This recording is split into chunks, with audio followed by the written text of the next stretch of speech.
வணக்கம். இந்த சாக்ரிஃபைஸ் டாஸ்க்ன்னு சொல்லலாம். இல்லைன்னா இந்த டெலிஃபோன் டாஸ்கில் ஒரு பாயிண்ட்ஸை வந்து நீங்கள் இன்னொரு ஆளுக்கு கொடுக்கலாம், இல்லை பாயிண்ட்ஸை ஷேர் பண்ணலாம் அப்படிங்கிறது என்ன மாதிரி ஒரு இம்பார்ட்டண்ட்டான விஷயம். அதை நீங்கள் சாதுரியமாக பண்ணலைன்னா நீங்கள் வெளியேறதுக்கே அது ஒரு மிக முக்கியமான காரணமாக இருக்கும் அப்படிங்கிறது தான் இப்போ சமீபத்தில் நடந்திருக்க நிறைய விஷயங்கள் காட்டியிருக்கு. ஏன்னா இந்த வாரம் நாமினேஷனில் நிறைய பேர் இருந்தாங்க. ஃபர்ஸ்ட் ரயன் தான் நாமினேஷனில் ஓட்டிங்கில் வந்து பார்த்தீங்கன்னா கடைசி பொசிஷனில் இருந்தார். அதுக்கப்புறம் அவர் டிடிஎஃப்ல வந்து ஒரு பக்கம் அடித்து விளாட ஆரம்பித்த உடனே அவர் பாயிண்ட்ஸ் டேபிளில் அப்படியே கொஞ்சம் கொஞ்சமாக மேலே ஏறுறாரு. மஞ்சுரி வந்து அந்த கீழே இருந்த பொசிஷன்லேருந்து மாறவே இல்லை. ஸோ இவங்க ரெண்டு பேருக்குமே மனசில் நினச்சிருந்தது என்னன்னா, டிடிஎஃப் வின் பண்ணாதான் நம்ம அந்த இடத்துக்கு போக முடியும், அடுத்த வாரம் போக முடியும், இல்லைனா போகிறதுக்கான வாய்ப்புகளே இல்லை அப்படிங்கிறதுல ரயன் ரொம்ப தெளிவாக இருக்காரு. மஞ்சுரி அதில் வந்து கொஞ்சம் ஆசிலேட் பண்ணுற மாதிரி இருக்காங்கன்னு வச்சுக்கோங்களேன். ஸோ இன்னைக்கு மஞ்சுரிக்கு வந்து ஒரு செமையான வாய்ப்பு வந்தது. என்ன வாய்ப்பு? Telephone task. அவங்க டெலிஃபோன் எடுக்கிறாங்க. டெலிஃபோன் எடுக்கும்போது ஹேர் கலர் பண்ணணும். ஹேர் கலர் பண்ணுறதுனா நீங்கள் ஒரு ஆளை கன்வின்ஸ் பண்ணணும் அப்படின்னு சொல்லும்போது அங்கே ஜாக்லின் பண்ணுறேங்கிறாங்க. அப்புறம் அந்த பிக் பாஸ் ஹவுஸில் உள்ள நிறைய பேர் பண்ணுறேன்னுங்கிறாங்க. ஆனால் அவங்க ஃபோனில் இருக்கும்போதே ஜாக்லின் பண்ணுறேங்கிறாங்க. இவங்க ஆனால் என்ன பண்ணுறாங்க, டைரெக்டாக போய் ரயன்கிட்ட போய் பேசுகிறாங்க. ரயன் வந்து ஓகேன்னு சொல்லிடுறாரு.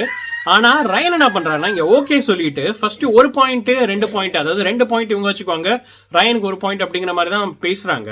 ஆனால் உள்ளார போனோடனே, அதாவது பிக் பாஸ் அனௌன்ஸ் பண்ணுறோம்ல, அதுக்கு முன்னாடி வந்து பார்த்தீங்கன்னா இல்லை இன்னொரு விஷயத்த சொல்லிடலாம், நான் வந்து 2 பாயிண்ட் எடுத்துக்கிறேன். ஏன்னா இது வந்து ஒரு டஃப்பான டாஸ்க்கு, என்ன கலர் வரும்னு தெரியவே தெரியாது. ஸோ இது கடைசி வரைக்கும் இருக்கணும், அதனால ஒரு டஃப்பான டாஸ்க்கு. ஸோ நான் 2 பாயிண்ட் எடுத்துக்கிறேன், 1 பாயிண்ட் எடுத்துக்கிறேன் அப்படிங்கும்போது உடனே மஞ்சுரி என்ன அதுக்கு அவங்க மஞ்சுரியை கன்வின்ஸ் பண்ணுறதுக்கு என்ன சொல்கிறாரு, அடுத்த ஃபோன் கால் நான் தான் எடுப்பேன், உங்களுக்கு டாஸ்க் கொடுக்குறேன் அப்படிங்கிற மாதிரி சொல்கிறாரு. சரின்னு சொல்லிட்டு மஞ்சுரி, இதுக்கு நடுவில் மஞ்சுரிக்கு கொஞ்சம் குழப்பம் வர ஆரம்பிச்சிருது. பட் ஆனால் என்ன பண்ணுறாங்க, போய் பிக் பாஸ் அனௌன்ஸ் பண்ணிடுறாங்க.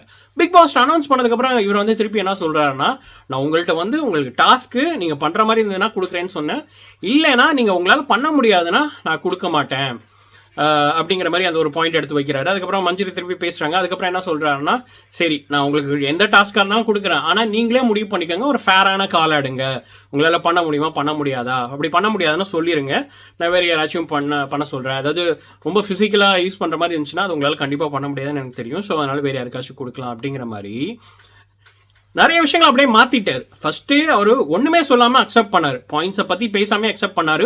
1-2க்கு தான், அதாவது ரயனுக்கு 1 மஞ்சுரிக்கு 2 தான் கார்டன் ஏரியாவில் நின்று அக்செப்ட் பண்ணுது. ஆனால் போக போக போக பார்த்தீங்கன்னா ஃபுல் அண்ட் ஃபுல் மஞ்சுரிட்டேருந்து எல்லா பவரையும் எடுத்துட்டாரு. லாஸ்ட்டில் மஞ்சுரிக்கே ஐயோ போய் நம்ம வேஸ்ட்டாக வந்து மண்டையை விட்டுட்டோமோ அப்படிங்கிற மாதிரி இருக்குது. ஏன்னா ஜாக்லின் ஒரு பக்கம் ஃப்ரீயாக பண்ணுறதுக்கு ரெடியாக இருந்தாங்க, பவித்ரா ஒரு பக்கம் ஃப்ரீயாக பண்ணுறதுக்கு ரெடியாக இருந்தாங்க.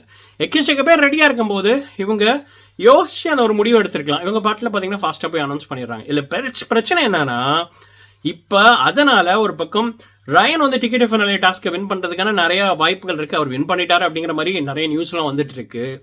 அப்படி அவர் வின் பண்ணிட்டாருன்னா இந்த வாரம் வெளியேற போக போகிறது வேறு யாருமே கிடையாது, மஞ்சுரி தான் வெளியேறதுக்கான வாய்ப்புகள் அதிகமாக இருக்குது.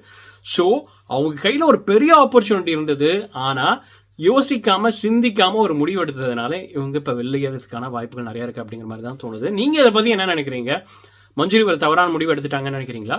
உங்களோட பதில கமெண்ட்ஸில் சொல்லுங்கள். இதே மாதிரி இன்னொரு சூப்பரான வீடியோட உங்களை மீண்டும் சந்திக்கிறேன். நன்றி.